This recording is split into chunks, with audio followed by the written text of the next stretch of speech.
ప్రస్తుతం మనం మేడ్చల్ మల్కాజ్గిరి జిల్లాలోని కీసర ప్రాంతంలో ఉన్నాం. ఇక్కడ అంబేద్కర్ సేవా సంఘం ఆధ్వర్యంలో ఇక్కడ కార్యక్రమాలు నిర్వహిస్తున్నారు. అది ఏ విధంగా జరుగుతుందో ఒక్కసారి వీక్షిద్దాం. ఈరోజు మూడుచింతలపల్లి నుంచి నన్ను ముఖ్య అతిథిగా పిలిచినందుకు అంబేద్కర్ సంఘం నాయకులకు అధ్యక్షులకు పేరు పేరున కృతజ్ఞతలు తెలుపుతూ ఈరోజు నన్ను ఇక్కడ 212వ మా జ్ఞానమాలకు పిలవడం జరిగింది. చాలా సంతోషం. నేను మొన్ననే మున్సిపల్ ఎన్నికల్లో 4వ వార్డు కంటెస్టెడ్ కాంగ్రెస్ అభ్యర్థిగా స్వల్ప మెజార్టీతో ఓడిపోవడం జరిగింది. అయినా అంబేద్కర్ సంఘం నన్ను గుర్తించి ఈరోజు గెలుపు ఓటములు సహజం. మీకు కూడా తెలుసు, సర్వేల ప్రకారం అన్నీ ఉండే, కాకపోతే ఏదో ఎవరో ఒకరు గెలవడం ఖాయం కాబట్టి మనం ఓడడం జరిగింది. అయినా నన్ను గుర్తించి ఈ జ్ఞానమాలకు 212వ జ్ఞానమాలకు పిలిచినందుకు వారికి అంబేద్కర్ సంఘం నాయకులకు పేరు పేరున ధన్యవాదాలు చెప్తా ఉన్నాను. ఏంటంటే అంబేద్కర్ రాజ్యాంగం ప్రకారం మనం ఈరోజు ఇక్కడ నిలబడతా ఉన్నాం. నేను ఒక్కటే కోరుతా ఉన్నా, ఈరోజు పెత్తందారులు పెద్ద పెద్ద గొప్పోళ్ళు ఓటు హక్కు రావాలంటే భూమి శిస్తు కట్టాలి, చదువుకున్నోడికే ఓటేయాలి, డబ్బులున్నోళ్ళకే ఓటు అంటే డాక్టర్ బాబాసాహెబ్ అంబేద్కర్ అట్లయితే కాదు, మనం ప్రపంచం రాష్ట్రం ఆగమైపోతుంది అని 18 ఏళ్లకు ఓటు హక్కును కల్పించిన ఘనత ఇలా బాబాసాహెబ్ అంబేద్కర్. ఆ బాబాసాహెబ్ అంబేద్కర్ ఆయన రాసిన రాజ్యాంగం 18 సంవత్సరాలు నిన్న వారికి ఓటు కావాలన్న ఆ ఒక ఆయుధంతోనే మనం ఈ నడి చౌరస్తాలో నిలవడం జరిగింది. అన్నా నేనేమంటున్నా అంటే, రాజకీయాలు వస్తుంటాయి పోతుంటాయి, కానీ ఓటు మనకు ఇంత కష్టంతో, ఎంతో బాధతో, ఎంతో మంది అవమానాలతో మనకు రాజ్యాంగం రాసిన బాబాసాహెబ్ అంబేద్కర్ ఓటు మాత్రం అమ్ముకోవద్దన్న. ఎందుకంటే ఇవాళ మనం ఒక ఓటు అమ్ముకుంటే బాబాసాహెబ్ అంబేద్కర్ ఆయన ఎక్కడున్నా కానీ ఆయన మనకు ఘన నివాళి ఇవ్వలేకపోతున్నాం. ఎందుకంటే ప్రజల్లో ఉండే నాయకులను ఎన్నుకోవాలి, డబ్బులు ఉంటాయి ఇలా పోతాయి, కానీ ప్రజలకు సేవ చేసే నాయకులు కావాలి. అయినా నేను ఓటమి చెందిన, నేను ఆ నామినేషన్ వేసేటినాడే నేను బంగారు మైసమ్మ గుడి కడతాను, కొబ్బరికాయ కొట్టిన, ఓటమిని అయిన తర్వాత కూడా నేను పని ఆపుతలేను. ఆ బంగారు మైసమ్మ గుడి కడతా, పూజలు చేస్తా, అందులో మీ అందరిని పిలుస్తా, మీ ప్రత్యేక విలేకరులను కూడా పిలుస్తా. నేనేమంటున్నా అంటే, దాంతోపాటు బాబా జయజీవనరావు యూతులలో కూడా అంతకుముందుకి చెప్పిన వినాయకుని మండపం వేపిస్తాను, అది కూడా వినాయకుని మండపం కంప్లీట్ అయిపోయింది. నేనేమంటున్నా అంటే, ఓటమి కామన్. నాకు ముఖ్యమంత్రి సన్నిహితంగా ముఖ్యమంత్రి నన్ను గుర్తుపడతాడు. ముఖ్యమంత్రి దళిత సభ చెప్పినప్పుడు మా ఇంట్లో పడుకుండు కాబట్టి నేను గ్రామానికి ఎక్కువ నిధులు తెచ్చి నేను గెలిచినా ఓడిపోయినా కానీ బాధపడకుండా గ్రామ అభివృద్ధికి తోడ్పడతానని ప్రజలు ఆశీర్వాదం ఇస్తే మళ్ళీసారి గెలుస్తానన్న నమ్మకం ఉంది. కాబట్టి ఓటమి చెందిన ఇంట చూడకుండా నేను తెల్లారి నుంచే జనాల్లో తిరుగుతూ ఉన్నా, పనులు చేపిస్తూ ఉన్నా. కాబట్టి మేడ్చల్ నియోజకవర్గ కాంగ్రెస్ ఇన్ఛార్జ్ జంగయ్య యాదవ్ సహకారంతో, మన ఇక్కడనే పక్కనే గ్రామం మన అంజిరెడ్డి అన్న సహకారంతో కొట్లాడి నిధులు తెచ్చి మన గ్రామ అభివృద్ధికి తోడ్పడతానని కోరుకుంటూ, నా ఎంబడొచ్చిన యువకులు మూడుచింతలపల్లి యువజన కాంగ్రెస్ అధ్యక్షుడు శ్రీకాంత్ గౌడ్, నాతో వచ్చిన యువకులందరికీ పేరు పేరున ధన్యవాదాలు తెలుపుతూ, నాకు వెన్నంటుండి నాకు అన్నానికి అధైర్యపడకుండా నాకు ఈరోజు ధైర్యం ఇచ్చి ఇదాకా తోలుకొచ్చిన అందరికీ పేరు పేరున ధన్యవాదాలు తెలుపుతూ, దీనికి మన ఆర్యవైశ్య సంఘం అధ్యక్షులు రమేష్ శెట్టి గారికి, తెలంగాణ రాష్ట్ర అధ్యక్షుడు గౌరవ మోహన్ లాల్ శెట్టి గారికి, ఈ అంబేద్కర్ సంఘం అధ్యక్షులకు, మరి నందన్న గారికి, మరి గోరింటెల్ నవీన్ గారికి పేరు పేరున అన్యతా భావించకుండా వారందరికీ పేరు పేరున ధన్యవాదాలు తెలుపుతూ, నాకు అవకాశం ఇచ్చినందుకు వారికి ప్రత్యేకంగా ధన్యవాదాలు తెలుపుతూ ముగిస్తున్నాను. ఈరోజు మా ఆలోచన విధానాలనే కాదు, బాబాసాహెబ్ అంబేద్కర్ యొక్క ఆలోచన విధానాలని ప్రజల్లోకి తీసుకెళ్లాలని ఒక ముఖ్యమైన ఆశయంతో 2022లో జ్ఞానమాల కార్యక్రమాన్ని కీసర్లో స్టార్ట్ చేయడం జరిగింది. ఎందుకంటే తరగతి గదిలోకి రాసినటువంటి మహనీయుడు అంబేద్కర్. మరి అట్లాంటి మహనీయుని తరగతి గదిలోకి రానిపోతే ఈరోజు ప్రపంచాన్నే తల రాతలు మార్చే విధంగా భారతదేశానికి రాజ్యాంగం రాసినటువంటి మహనీయుడు మరి అంబేద్కర్. ఎందుకంటే అట్లాంటి వ్యక్తుల గురించి ఈరోజు పుస్తకాలు చూస్తే కేవలం భారత రాజ్యాంగం రాసినట్టు తప్ప ఎక్కడైనా చరిత్ర చెప్పిన సందర్భాలు లేవు.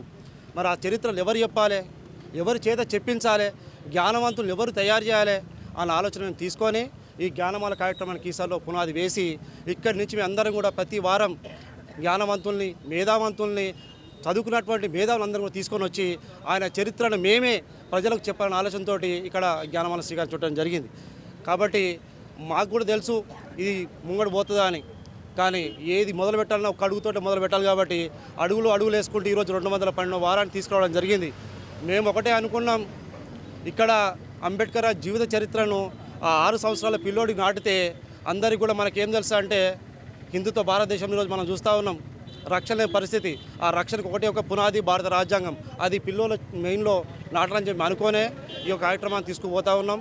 దీంట్లో భాగంగా ఈరోజు 212వ కార్యక్రమానికి ముఖ్య అతిథిగా మరి ఉమ్మడి షార్పేట్ మండలం మూడుచింతపల్లి కాంగ్రెస్ పార్టీ సీనియర్ నాయకులు 4వ వార్డుకు కౌన్సిలర్గా పోటీ చేసినటువంటి నేత మరి జేర్పూర్ నరసింహ గారిని ఈ వారం పిలవడం జరిగింది. ఆయనకి ఇక్కడికి ఇచ్చేసినందుకు కీసరమల్ల అంబేద్కర్ సంఘం తరఫున మానించి మా జనరల్ సెక్రటరీ సంజయ్ గారి తరఫు నుంచి అలాగే మా పూర్తి కమిటీ నుంచి ప్రత్యేకంగా జైవ్యం తెలియజేసుకుంటా ఉన్నాం.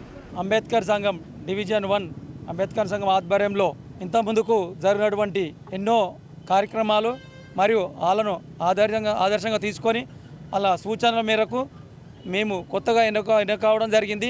మా అధ్యక్షులు గణేష్ మరియు ప్రధాన కార్యదర్శి మంచాల సంజీవ, అదేవిధంగా మా తోటి కోశాధికారు ఉపాధ్యక్షులు మరియు అదేవిధంగా అంబేద్కర్ సంఘం ఆధ్వర్యంలో ఏంటంటే ప్రతి ఆదివారం అయితే మనం ఎలాగైతే గుడికో లేదంటే ఎక్కడికైనా పెళ్ళికో ఇక్కడ ఫంక్షన్కి వెళ్తామో అలాగే ఏప్రిల్ 4 రావడమో లేదా జయంతి రావడమో వర్ధంతి రావడమో రాజకీయ నాయకులు ఎలక్షన్ రావడమో దాంతో విగ్రహం సాఫ్ చేయడము పూలదండ వేయడము మొక్కిపోవడం గెలవాలని ఆసక్తితో వెళ్తాం తప్ప ప్రతి ఆదివారము అంబేద్కర్ అంటే దేవునితో సమానం అని గుర్తించి ప్రతి ఆదివారము ఒకరోజు ముందుగా విగ్రహాన్ని సాఫ్ చేసి మరియు అదేవిధంగా ఒక కంటెంటెస్ట్ ఎవరైతే ప్రత్యేకంగా అతిథులు వెతుక్కొని ఒకరోజు ముందుగా మేము ప్లాన్ చేసుకొని మా అంబేద్కర్ సంఘం పూర్తి సహకారంతో ఎవరైతే ఉద్యమకారులు కానీ ఇంతకు తెలంగాణ కొన్ని కొట్లాయిన వాళ్ళు కానీ చదువుకున్న వాళ్ళు కానీ మేధావులు కానీ అంబేద్కర్ నాడు ఏం చెప్పినంటే ఓటు అమ్ముకోవద్దని చెప్పిండు. మేము చాలాసార్లు ఇంతకుముందుకు నేను పోయిన ఈ వారం కింద చెప్పిన నా జనరల్ సెక్రటరీ కారణంగా ఎందుకంటే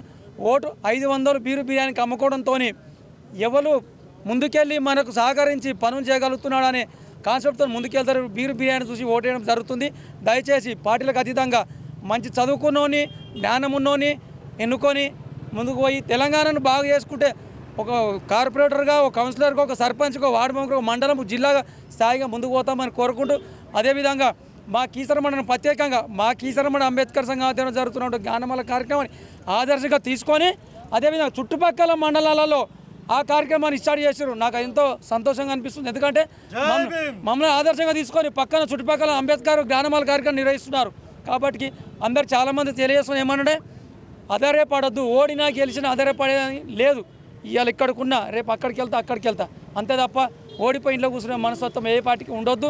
రెండోది నేనైనా రేపొద్దుగా ఇక్కడ జనరల్ సెక్రటరీ రేపు అధ్యక్షులు అయితే ఇంకేదైనా పోస్టులు వస్తారు ఆలోచనతో ముందుకెళ్ళి ప్రజలకు సేవ చేయాలనే కోరికతో అందరికీ అంబేద్కర్ అందరి వాడు అందరికి సేవ చేస్తారని కోరుకుంటూ అదేవిధంగా దయచేసి అంబేద్కర్ అందరి వాడని మరొకసారి చెప్తున్నాను. అంబేద్కర్ మాలమాదిగలకే కాదు, ఎస్సీ ఎస్టీలకే కాదు, అందరూ అంబేద్కర్ అనేది అందరి వాడు, ప్రపంచానికి అందరి వాడు అంబేద్కర్ అని కోరుతూ చెప్తూ జై భీమ్ జై భీమ్. ఇక్కడ మనం చూస్తూ ఉన్నాం కీసర ప్రాంతంలో ఈరోజు అంబేద్కర్ గారికి పూలమాలను వేసి అదేవిధంగా అంబేద్కర్ సంఘం ఆధ్వర్యంలో జ్ఞానసభ అనేది జ్ఞానమాల అనేటువంటి నిర్వహిస్తున్నామని చెప్పేసి నిర్వాహకులు తెలియజేస్తున్నారు. ప్రతి ఆదివారం కూడా ప్రతి గ్రామాన్ని కూడా తిరుగుతూ అంబేద్కర్ రాసినటువంటి రాజ్యాంగం గురించి కూడా వివరిస్తూ అనేక మేధావులతో కూడా చర్చలు జరుపుతూ అది ప్రతి ఒక్కరికి తెలవాలనేటువంటి ఒక ఉద్దేశంతో వీళ్ళు ప్రతి వారం కూడా సభలు నిర్వహిస్తూ ప్రతి ఒక్కరిని కూడా కలుస్తూ పిల్లలకు కానీ పెద్దలకు కానీ ఒక అంబేద్కర్ రాజ్యాంగం గురించి తెలియజేస్తున్నామని చెప్పి నిర్వాహకులు తెలియజేస్తూ ఉన్నారు. వీడియో నుంచి Venkateswara reporter Shyam Prasad. Please subscribe to the channel and download the Politicos app from the links in the description.